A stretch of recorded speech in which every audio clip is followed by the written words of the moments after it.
muncul seorang wanita bertubuh gemuk dengan wajah pucat dan rambut berantakan.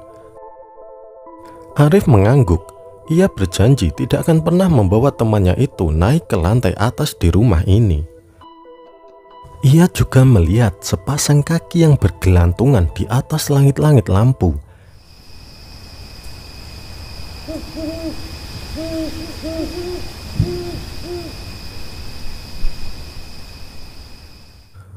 Selamat datang di Buzz Story, cerita waktu malam.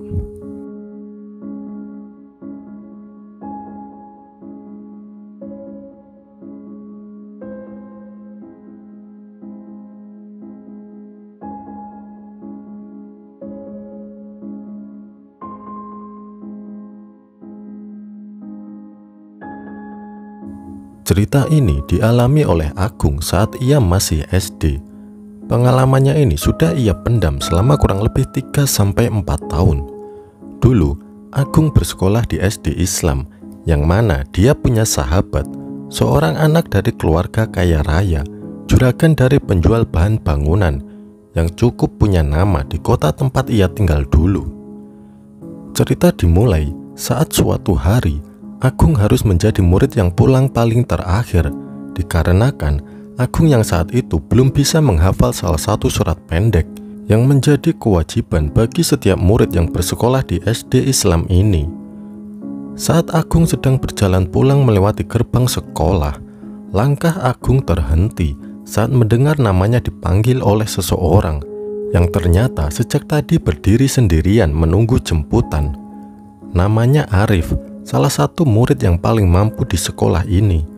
Agung pun mendekati Arif lalu bertanya, kenapa dia belum juga pulang padahal hari sudah semakin siang. Arif hanya menggelengkan kepala. Ia berujar, mungkin ART yang seharusnya menjemput dirinya ketiduran atau belum sempat datang karena pekerjaan lain. Lalu, Arif meminta Agung untuk menemaninya ke salah satu wartel yang paling dekat dengan sekolah. Karena pada tahun itu, HP masih menjadi salah satu barang mewah yang jarang dimiliki semua orang. Agung pun akhirnya menemani Arif ke sebuah wartel tempat orang biasa menggunakannya untuk menelpon. Singkat cerita, semenjak kejadian itu, Arif menjadi semakin dekat dengan Agung. Banyak hal yang tidak biasanya Arif bagi dengan orang lain, tapi Agung mendapatkannya. Dan hal ini cukup membuat Agung merasa senang bergaul dengan orang yang memiliki strata ekonomi yang berbeda dengannya.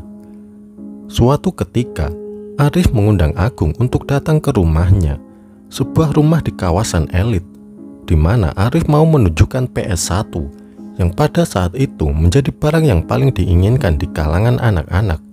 Dan tentu saja, Agung langsung menyetujui tawaran itu.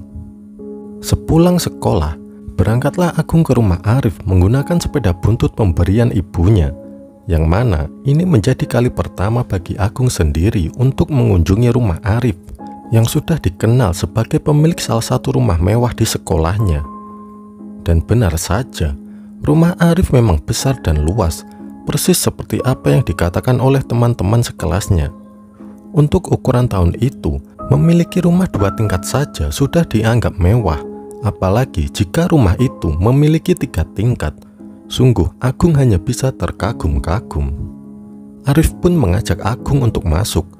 Setelah bocah itu memarkirkan sepedanya di tempat garasi. Di dalam rumah yang besar dan megah itu, Agung melihat banyak sekali pintu. Dari garasi ke ruang utama saja, Agung sudah melihat 6 hingga 7 pintu yang tidak diketahui isi dari ruangan itu. Agung sendiri juga tidak ingin bertanya perihal itu, karena ia datang ke rumah ini hanya untuk sekedar bermain PlayStation. Singkat cerita, siang itu menjadi hari yang menyenangkan bagi Agung. Bisa merasakan PlayStation yang saat itu masih menjadi barang yang mewah. Namun, ada sedikit kejadian yang aneh, di mana sewaktu Agung dan Arif sedang bermain PlayStation, tiba-tiba dari arah belakang muncul seorang wanita bertubuh gemuk dengan wajah pucat dan rambut berantakan, memanggil nama Arif dengan kosakata yang malas dan lemas. Saat melihatnya, Agung cukup terkejut karena sosok itu tampak cukup mengerikan dengan bentuk tubuhnya. Arif pun lalu berdiri dan berjalan menuju ke sosok wanita itu, sembari bersikap layaknya seorang anak kepada ibunya. "Nggih, Bu," kata Arif saat sudah berdiri di depan wanita itu. Sosok wanita itu beberapa kali melihat Agung dengan tatapan tidak bersahabat. Ia juga tampak tidak suka dengan kehadiran Agung di dalam rumah itu. Dan yang paling menjengkelkan, sosok wanita itu berbisik di telinga Arif, yang mana Agung masih bisa mendengarnya. "Itu siapa? Kok kamu ajak ke sini? Suruh dia pulang. Kamu nggak butuh teman." Semua ucapan wanita asing itu membuat Agung merasa tidak nyaman. Tapi dari semua kata-kata yang menyakitkan itu, ada satu kata di mana Arif bersikeras bahwa dia hanya ingin bermain dengan teman sekelasnya, yang dijawab ibunya dengan sebuah peringatan. "Ya sudah, jam 3 suruh dia pulang. Terus kalau di rumah ini, jangan perbolehkan anak itu naik ke lantai atas ya." Arif mengangguk. Ia berjanji tidak akan pernah membawa temannya itu naik ke lantai atas di rumah ini.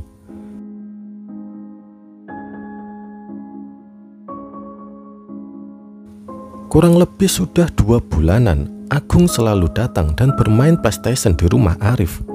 Tapi pada suatu ketika, entah karena lupa atau apa, Arif mengajak Agung naik ke lantai 2, yang saat itu membuat Agung sedikit tertegun dan mengingatkan kalau ibunya Arif bukankah melarang dirinya ke sana. Tapi Arif membantah, memang ibunya saat itu melarang Arif membawa Agung ke lantai atas. Tapi itu rupanya khusus untuk lantai 3 saja, bukannya lantai 2. Lagi pula selama ini kamar Arif rupanya ada di lantai 2, jadi semua ini masih tergolong aman. Tapi entah kenapa Agung merasa tidak nyaman. Tapi memang sifat dasarnya Arif yang suka memaksa, akhirnya membuat Agung tidak punya pilihan lagi. Maka dia pun terpaksa ikut dan menampaki anak tangga. Saat kakinya menjelajah anak tangga, Agung sempat melihat ke ruangan atas.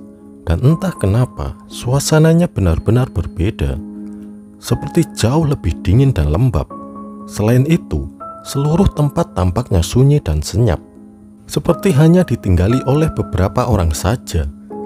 Di sepanjang jalan, Arif mengajak Agung bicara, tapi bocah itu lebih memilih merasakan jika bulu kuduknya berdiri. Di lantai 2, tepatnya di depan kamar Arif, ada sebuah sofa mewah yang sepertinya memang sengaja dibuat untuk bersantai. Di sana, Arif memamerkan mainan miliknya yang dia ambil dari dalam kamarnya. Namun, Agung masih merasa tidak nyaman berada di tempat ini. Tapi Agung berusaha menyembunyikan ketidaknyamanannya dan tetap ikut bermain bersama Arif. Hingga di titik Arif dan Agung mendengar suara panggilan ibunya dari lantai bawah. Arif pun berdiri dan bersiap untuk turun. Namun sebelum bocah itu menampaki anak tangga, Arif lalu berbalik dan menatap Agung sembari berkata kepadanya, "Gung, tetap di sini ya, jangan kemana-mana." Arif pun pergi. Kini tinggal Agung sendiri yang berada di tempat itu. Beberapa kali, entah kenapa dia merasa kalau di lantai 2 itu, dia tidak sedang sendirian. Masalahnya, hawa keberadaan itu tidak bisa dilihat oleh matanya sendiri. Bahkan, di sudut-sudut kamar, Agung seperti melihat bayangan atau sekedar kepala manusia yang sedang mengintip dan menatapnya. Sebenarnya, Agung sudah berniat untuk turun dan menyusul Arif. Tapi entah kenapa kakinya terasa berat untuk meninggalkan tempat itu. Hingga pada akhirnya, di saat Agung sudah mulai tidak sanggup berada di lantai 2, ia mendengar suara hentakan kaki dari anak tangga. Arif pun tiba. Ia kemudian meminta maaf kepada Agung karena sudah meninggalkan dirinya sendirian di tempat ini, sembari kembali bermain bersama Agung. Di tengah-tengah permainan itu, tiba-tiba Arif bersikap aneh dengan menatap lantai 3, yang otomatis membuat Agung ikut menatap ke sana. Agung bisa melihat sudut lantai 3 termasuk pembatas lantai yang terbuat dari kayu jati. Agung sempat merasa heran dengan sikap Arif yang kemudian dia melihat bocah itu berdiri lalu mengatakan pada Agung untuk mengajaknya ke lantai 3. Ke atas yuk, di sana ada kandang burung peliharaan ayahku. Burungnya bagus-bagus. Agung sempat terdiam saat mendengarnya, tapi Arif yang saat itu berdiri di hadapannya mengulurkan tangannya. Agung sebenarnya sempat menolak dan mengingatkan Arif dengan pesan ibunya dulu. Tapi Arif berkata kalau tidak ada apa-apa di rumah ini dan apa yang dikatakan oleh ibunya dulu cuma sekedar peringatan yang biasa saja. Setelah berbagai alasan, Agung tidak bisa menolak lagi. Ia pun setuju. Maka naiklah Agung dan Arif. Mereka berdua menampaki anak tangga menuju ke lantai 3. Di sana suasana yang sebelumnya dingin dan lembab semakin kentara dan membuat Agung bergidik merinding. Nggak apa-apa, di atas ada kamarnya kakakku. Saat mereka menginjak anak tangga terakhir, apa yang dikatakan Arif rupanya benar. Ada sangkar burung yang sangat besar berisikan burung perkutut yang dilepas di sebuah kurungan dari pagar kawat. Tempat burung-burung itu bisa berterbangan ke sana kemari. Selain itu, tempat ini juga memiliki banyak kamar yang keseluruhan pintunya tertutup dengan sofa-sofa yang tak kalah lembut dengan sofa di depan kamar Arif. Rupanya rumah ini memang besar dan luas dan memiliki banyak sekali kamar yang mungkin tidak terhitung jumlahnya. Agung tak henti-hentinya melihat burung-burung perkutut itu. Ia suka melihat bagaimana burung itu bersembunyi di rumah-rumah kayu kecilnya. Ada yang sedang mematuk jagung, ada yang sedang berdiri di dahan ranting buatan. Saat Agung sedang menikmati momen itu, Agung sempat melihat ada satu kamar dengan kaca hitam besar di jendelanya. Dari dalam terpantul cahaya TV yang berarti ada orang di dalamnya. Tahu kalau Agung sedang mengamati tempat itu, Arif pun berkata kalau itu kamar kakaknya. Dia sedang di dalam dan menonton TV. Tak lama berselang, Arif kemudian pamit. Dia mau menggunakan kamar mandi yang ada di sudut samping kamar kakaknya. Dia bilang kalau perutnya sedang mulas. Agung pun mengangguk dan membiarkan bocah itu ke kamar mandi yang ada di samping kamar kakaknya.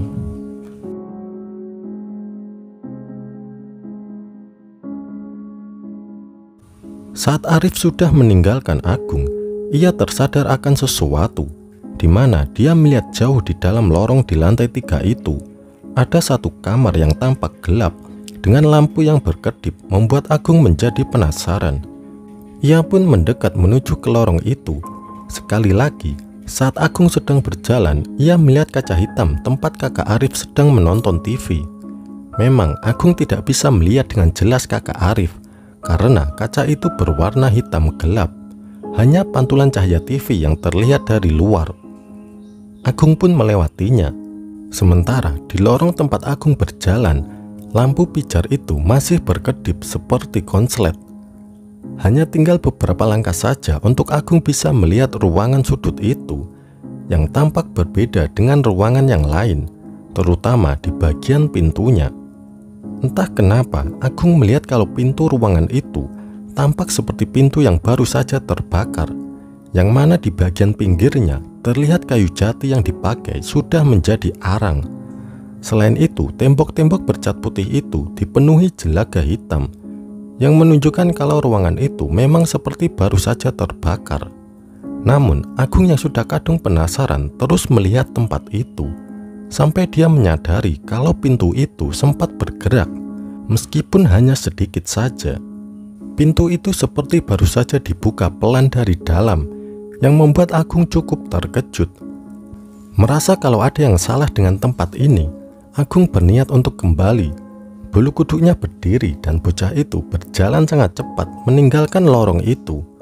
Namun untungnya, cahaya dan suara samar-samar TV dari dalam kamar kakak Arif bisa membuat Agung sedikit tenang. Sebelum, selintas saat melewati sofa-sofa yang ada di sekat seberang ruangan, Agung melihat seseorang seperti seorang wanita berambut panjang dan mengenakan gaun berwarna putih sedang duduk di sana dan membelakanginya. Agung pun terdiam sejenak. Ia tidak mengenal siapa wanita ini, tapi Agung tidak berani bertanya Selain itu, ada kejadian aneh lain, yang mana Agung merasa burung-burung perkutut yang ada di sana tampak bersikap aneh. Burung-burung itu berterbangan dan berkali-kali menghantamkan tubuhnya ke pagar kawat, seolah-olah burung itu sedang ketakutan. Tak lama berselang, mata Agung kembali kepada sosok wanita yang ada di sofa. Tapi anehnya, sosok itu lenyap, menghilang begitu saja, membuat Agung hanya bisa terdiam sembari berpikir, apakah yang baru saja dia lihat itu nyata? Namun, semua tidak berhenti sampai di situ. Agung yang sudah mulai merasa tidak nyaman dengan lantai 3, lalu berjalan mendekati pintu kamar mandi tempat Arif tadi masuk. Ia mengetuk pintu itu sembari memanggil nama temannya. Namun, anak itu tak kunjung keluar dari dalam sana. Karena kesal, Agung membuka handle pintu dan menemukan kalau ruangan itu ternyata kosong. Hal ini tentu saja membuat Agung tampak syok. Ia pun mulai melangkah pergi, berniat turun sendirian ke lantai bawah. Tapi baru saja berjalan, tiba-tiba pintu kamar kakak Arif terbuka dengan sendirinya. Di sana, suara TV terdengar semakin keras. Merasa ada yang aneh dengan situasi ini, Agung mengurungkan niat untuk turun, lalu berjalan pelan menuju ke kamar kakak Arif yang baru saja terbuka dengan sendirinya. Dan itu akan menjadi penyesalan terakhirnya karena sudah mengambil keputusan tersebut. Di dalam ruangan yang cukup luas itu, ruangan yang menjadi kamar kakak Arif, Agung menemukan sebuah TV yang masih menyala dengan remote di atas meja. Ia juga melihat sepasang kaki yang bergelantungan di atas langit-langit lampu. Dan setelah itu, spontan Agung pun berteriak.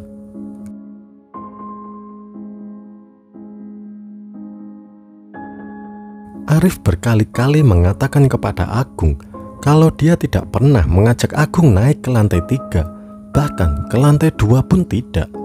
Sejak tadi pagi, Arif pergi bersama bapaknya. Lalu soal kejadian di atas, Arif tidak mau membahasnya karena kedua orang tuanya yang meminta. Agung tidak tahu mana yang benar dan mana yang salah. Dia yakin melihat orang bergelantungan. Tapi kata kedua orang tua Arif, Agung salah lihat dan tidak ada apa-apa di lantai 3. Namun sebelum Agung meninggalkan tempat itu, Agung menceritakan hal terakhir ini kepada Arif. Dan bocah itu seperti menyadari sesuatu. Karena tak berselang lama, Arif mengatakannya. Kamu juga melihat anak perempuan itu? Apa lehernya juga patah? Saat itulah Agung kemudian ingat. Sesaat ketika dia melihat sepasang kaki bergelantungan, di depan pintu kamar ada sosok wanita bergaun putih sedang berdiri. Ya, kepala sosok wanita itu seperti menggedek ke kiri dan ke kanan beberapa kali. Sepertinya benar, batang lehernya patah. Semenjak kejadian itu, Agung tidak pernah lagi berani datang atau sekedar bermain di rumah Arif.